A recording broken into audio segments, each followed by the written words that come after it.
말씀을 받는 자세라는 제목으로 함께 은혜를 나누겠습니다. 기도하겠습니다.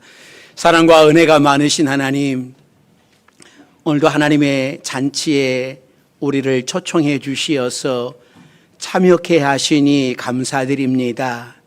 오늘도 말씀 앞에 선 우리 모두에게 성령께서 우리의 마음의 문을 열어주시사 하나님의 음성이 들려지게 하시고 또 말씀 앞에 결단할 수 있는 우리 모두가 되게 해 주옵소서. 또 하나님 앞에 나오며 우리의 무거운 근심 걱정들을 하나님 앞에 다 내려놓사오니 우리를 긍휼히 여겨주시사 회복의 역사, 구원의 역사, 치유의 역사가 일어나게 하여 주옵소서. 예수님의 이름으로 기도드립니다. 아멘. 오늘도 말씀 앞에 서신 여러분들에게 하나님의 은혜가 함께 하시기를 바랍니다. 우리가 이 시간 앞뒤로 옆으로 한번 인사하는 시간을 갖도록 하겠습니다. 말씀으로 삽시다 하고 인사합니다. 말씀으로 삽시다. 말씀으로 삽시다. 여러분 웃으시면서 인사를 하면 좀 어떨까요? 다시 한번 우리 인사합니다. 말씀으로 삽시다 하고 인사합니다. 말씀으로 삽시다. 말씀으로 삽시다. 우리나라 사극 드라마를 보게 되면 이 왕이 누군가에게 이 어명을 내리잖아요. 그러면 문서를 전달하면 그 문서를 받는 사람은 이 왕을 직접 왕을 대하는 것처럼 그 문서 앞에 절을 하고 받아요. 그러니까 심지어는 왕이 사약을 내릴 때도 그 사약 앞에 절을 하고 꿀꺽하고 이게 죽지 않습니까?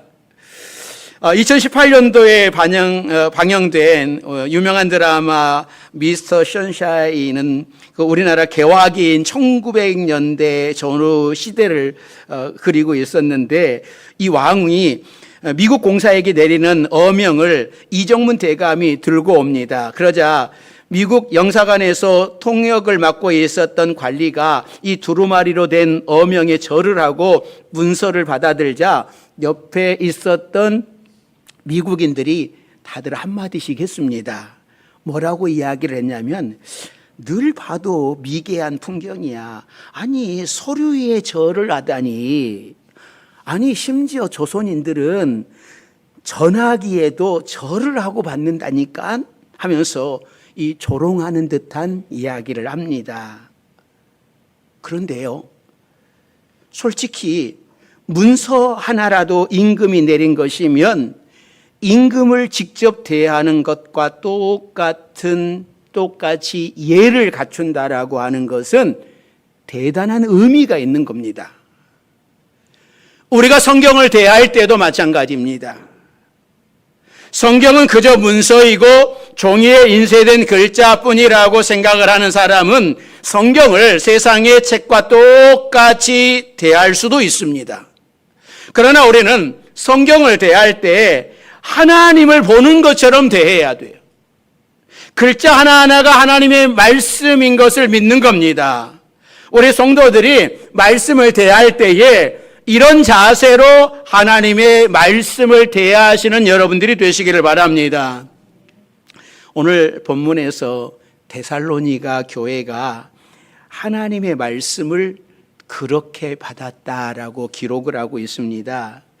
이 데살로니가 교회는 마게도냐에 있어요.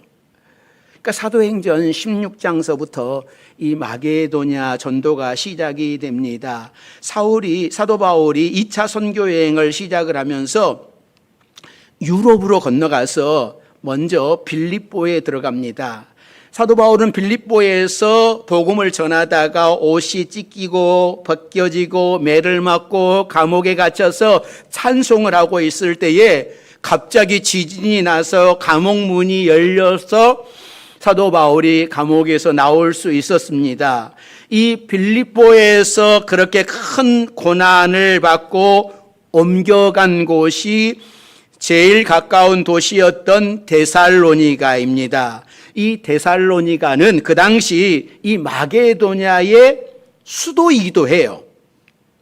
그래서 사도 바울이 이 데살로니가에서 3주간 있어요. 3주 동안 있으면서 열심히 복음을 전하는데 또 이 빌립보에서 유대인들이 사도 바울이 데살로니가에서 또 복음을 전한다라고 하는 이야기를 듣고 빌립보에서 데살로니가까지 쫓아와요. 그래서 사도 바울이 결국은 이 데살로니가에서 3주 있다가 다시 피해야만 하는 그러한 상황이 벌어져요. 그런데 이 데살로니가에 교회가 세워집니다.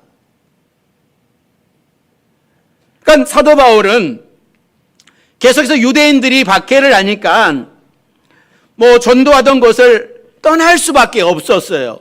그러니까 한편으로는 데살로니가를 떠나면서 걱정이 되는 거예요. 3주밖에 복음을 전하지 않았는데 어떤 데서는 1년 반 동안 성경을 가르치고 막 그랬는데 이건 3주밖에 안 있었으니 데살로니가 교회 사람들이 신앙생활을 잘할 수 있을까?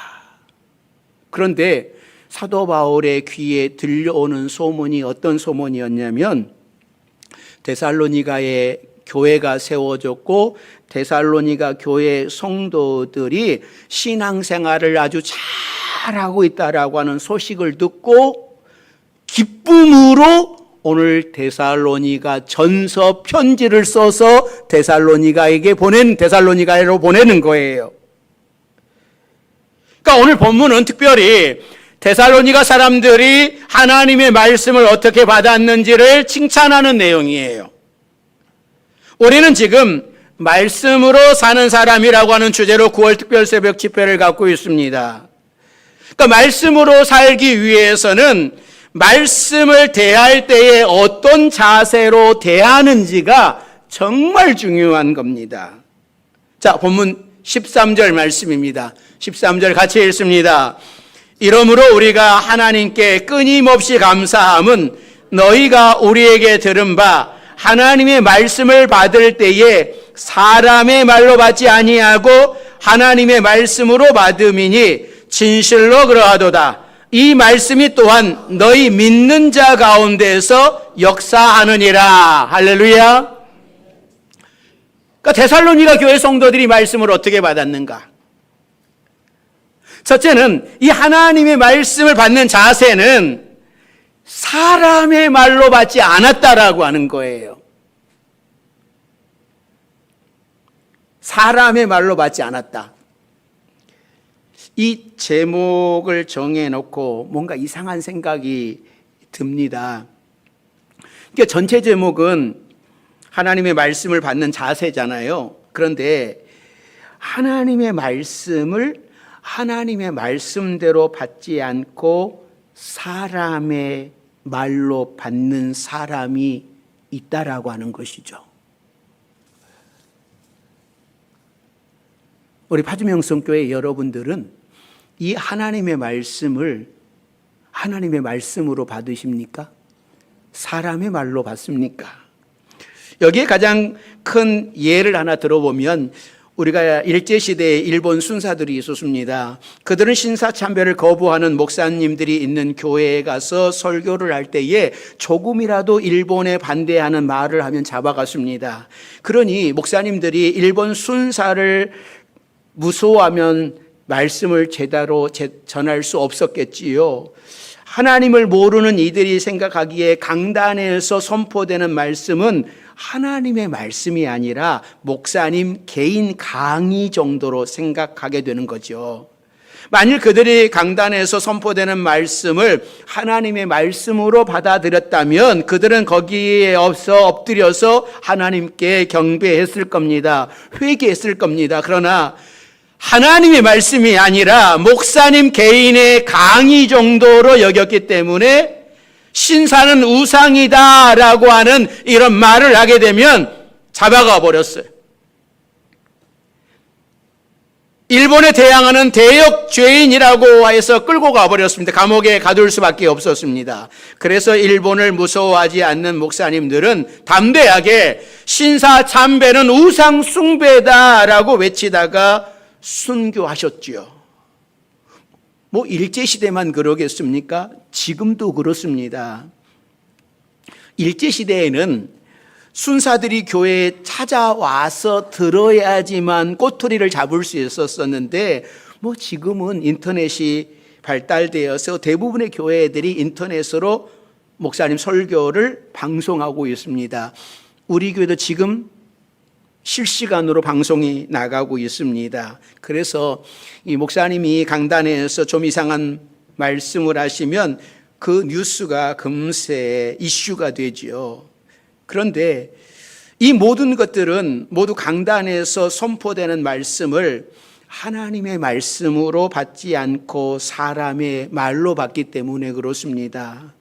우리 성도들은 이 강단에서 선포되는 말씀을 저 개인의 말이 아니라 하나님의 말씀으로 받으시기를 바랍니다.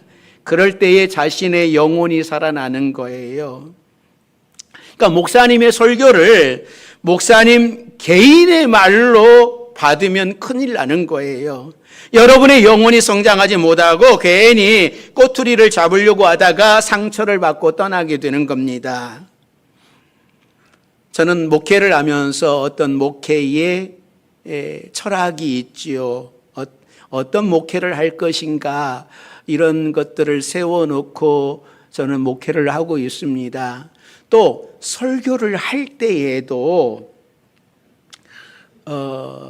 기준점을 가지고 설교를 합니다. 제가 지키는 몇 가지 원칙이 있는데 복음적인 설교를 해야 된다. 하나님의 말씀을 성실하게 설교하는 것 외에도 제가 지키는 원칙들이 몇 가지가 있는데요. 첫째는 성도들의 개인 문제를 설교 시간에 이야기하지 않는다. 두 번째는 교회에 문제가 생겼을 때에 그 문제를 꼬집어서 설교하지 않는다. 세 번째는 성도들의 마음에 위로가 되는 말씀을 선포한다. 이 설교를 할 때에 이 세 가지 원칙을 가지고 하려고 예를 씁니다. 어떤 목사님은 성도가 목사님에게 상담을 하고 나면 그 다음 날 바로 설교 시간에 상담 내용을 예화로 사용을 해요. 그러면 그 내용을 본인이 알고 주위 사람들도 알지요. 이거 성도들이 정말 싫어하는 일입니다. 물론 여러분들도 싫어하실 것입니다. 그래서 저는 여러분이 상담한 내용을 평소에도 또 다른 사람에게도 말하지 않지만 절대로 설교 시간에 말하지 않습니다.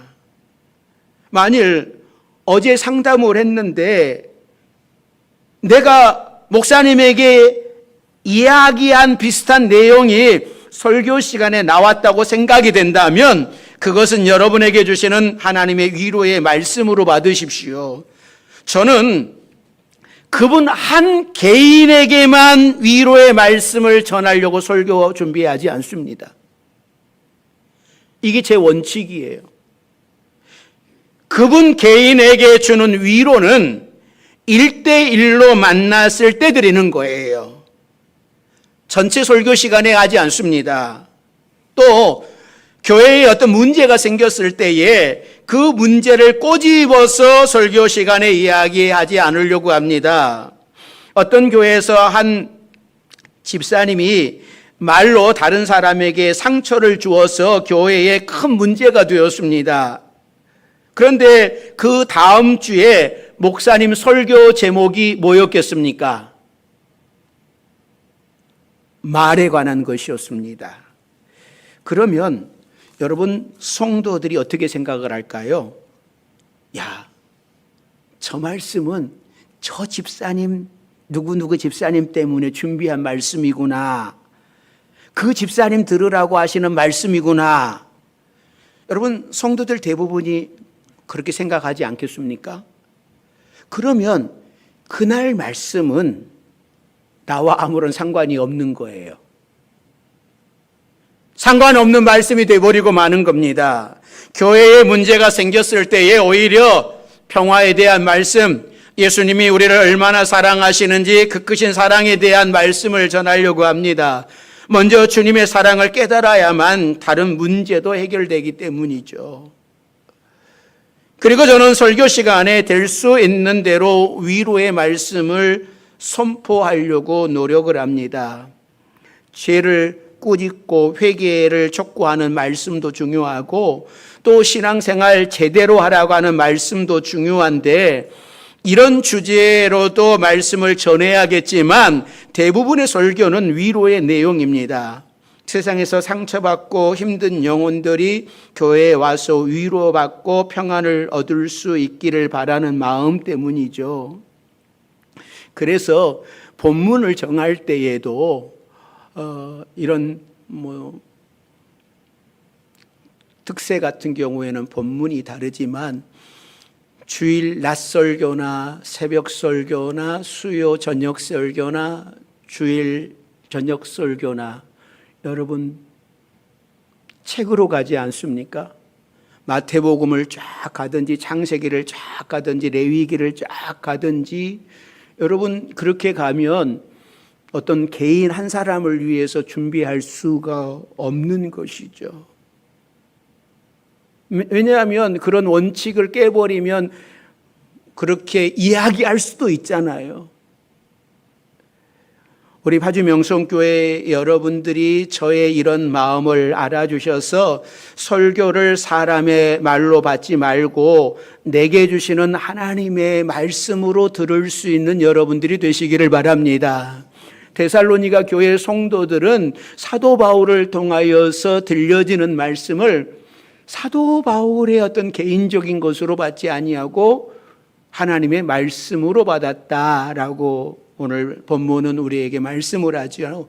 두 번째는요, 하나님의 말씀을 받는 자는 고난 속에서도 힘있게 빛나게 됩니다. 자, 14절 말씀입니다. 14절 같이 봅니다. 형제들아, 너희가 그리스도 예수 안에서 유대에 있는 하나님의 교회들을 본받은 자 되었으니 그들이 유대인들에게 고난을 받음과 같이 너희도 너희 동족에게서 동일한 고난을 받느니라.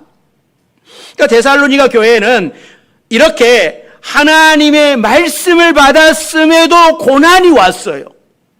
그런데 말씀을 받고서 고난을 이기는 힘을 얻었다라고 하는 사실이죠. 대부분의 사람들이 내가 예수 잘 믿으려고 하고 말씀대로 잘 살아가려고 하고 내가 봉사도 열심히 잘 하려고 하는데 그때 뭐가 옵니까? 고난이 와요.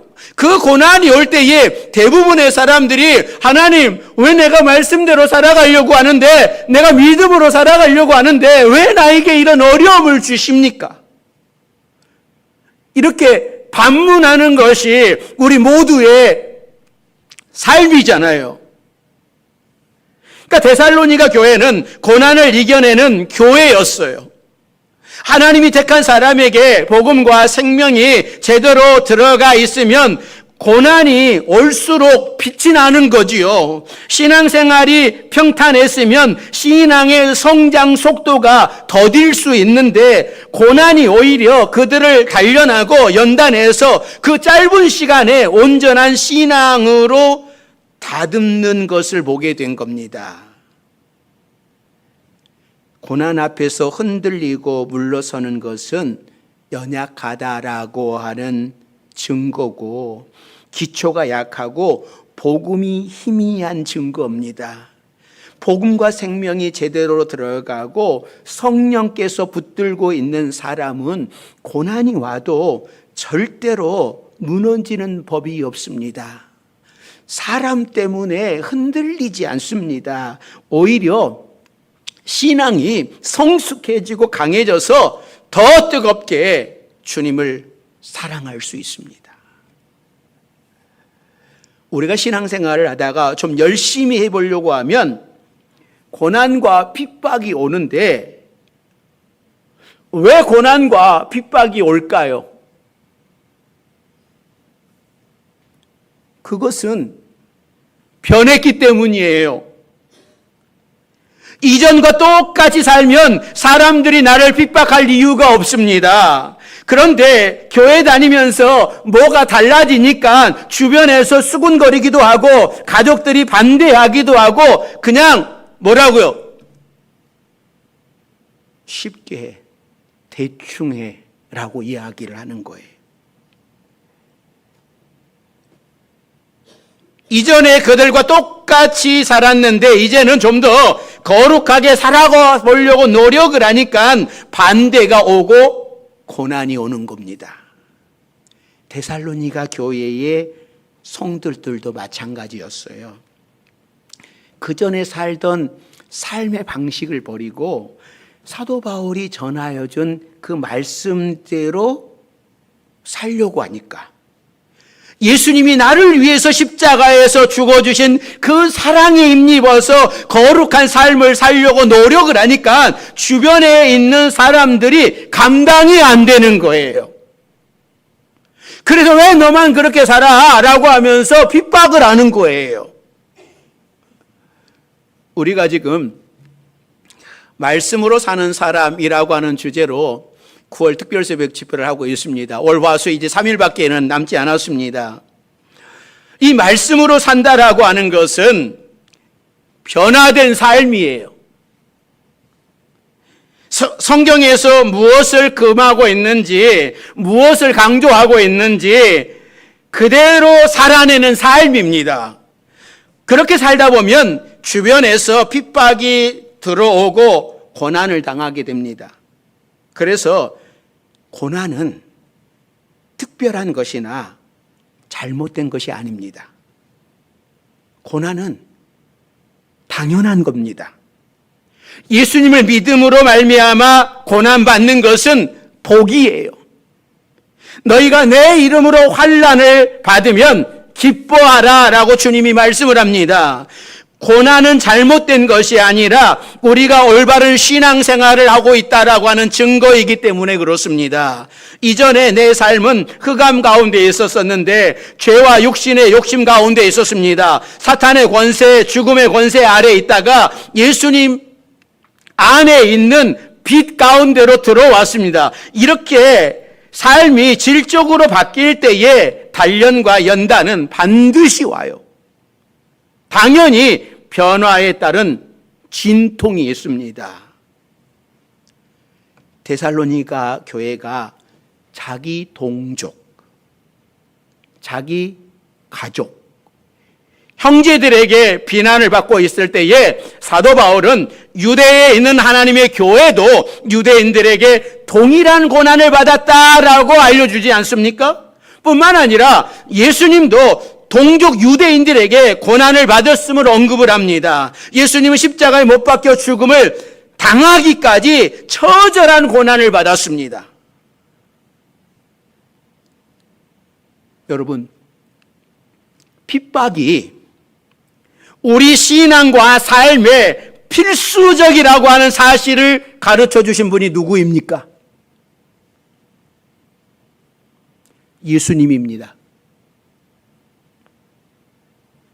십자가 다음에 부활의 영광이 있듯이 고난 뒤에는 하나님이 예비하신 은혜로운 놀라운 은혜와 축복이 있어요. 그러기에 우리는 두려워할 필요가 없습니다. 이 땅에 복음이 들어오고 하나님 나라 운동이 시작될 때에 복음을 전하는 자들을 곱게 받아들인 적이 없습니다. 선교사들이 복음을 전하러 갔는데 선교사를 환영하는 사람도 없었습니다. 그러므로 말씀으로 훈련을 받아 고난도 이겨나가는 여러분들이 되시기를 주의 이름으로 축원합니다. 세 번째는요, 하나님의 말씀을 암의 눈으로 받는 성도들은 사도 바울의 영광이요 기쁨이었습니다. 본문 19절 20절 말씀입니다. 본문 19절 20절 말씀 같이 봅니다. 우리의 소망이나 기쁨이나 자랑의 면류관이 무엇이냐? 그가 강림하실 때 우리 주 예수 앞에 너희가 아니냐? 너희는 우리의 영광이고 기쁨이니라. 여러분, 목회자가 가장 마음에 기쁨이 있을 때에는 어느 때겠습니까? 성도들이 하나님의 말씀을 받고 그대로 살아갈 때예요. 성도들의 신앙이 성장하고 성숙해질 때예요.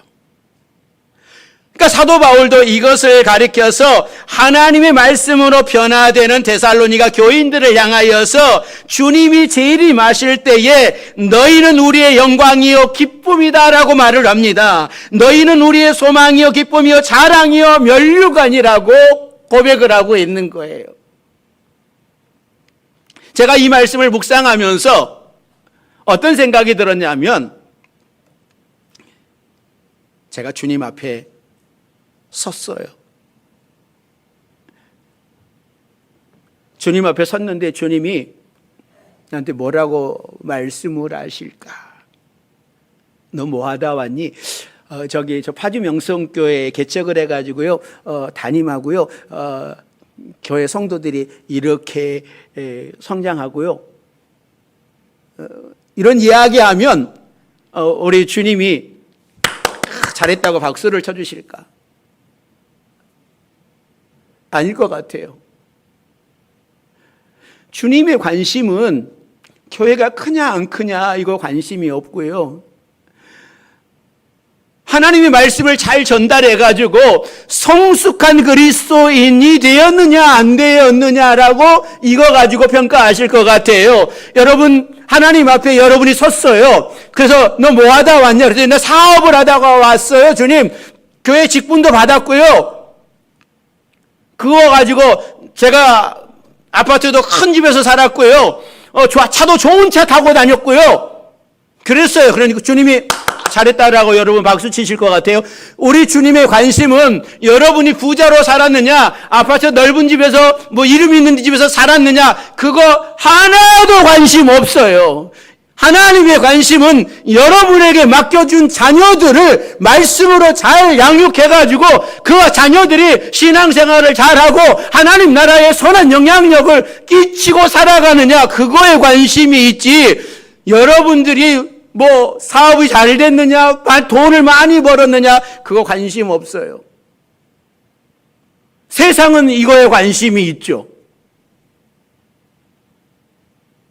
여러분, 우리 착각하면 안 됩니다. 그래서 사도 바울도 그러는 거잖아요. 데살로니가 교회 성도들을 향하여서 여러분들이 우리의 소망이고 기쁨이고 자랑이다, 여러분이 영광이요 기쁨이다라고 말씀을 하는 거예요. 저도 같은 고백을 합니다. 제가 하나님 앞에 섰을 때에 내놓을 수 있는 것은 여러분들이에요. 여러분들이 바로 저의 면류관이요 자랑이요 기쁨이요 영광인 겁니다. 여러분들의 신앙이 성숙해지는 것이 저의 기쁨이에요. 서울에 있는 세문안 교회에 사역을 하다가 은퇴하신 이수영 목사님은 이 할아버지의 영향을 많이 받았다고 합니다. 이분이 신학을 하기 전에 먼저 철학을 공부하고 싶어서, 그 당시에는 철학을 다 먼저 해야 되는 줄 알았어요. 저도 철학을 먼저 해야 그럴지 않을까 그런 생각도 있었어요. 그러니까 저보다 한창 연배시니까 이 목사님은 더 그러셨겠죠. 그래서 프린스턴 대학교에 박사과정에 모든 서류를 준비하고 보내려고 하는데 갑자기 할아버지가 장신대 입시 지원서를 건네주면서 다음 주에 입학시험이 있으니까 가서 서류 제출하고 시험을 치라고 하시는 거예요. 그래서 너무나 갑작스러워서 당황하기는 했지만 순종하고 가서 시험을 쳤습니다.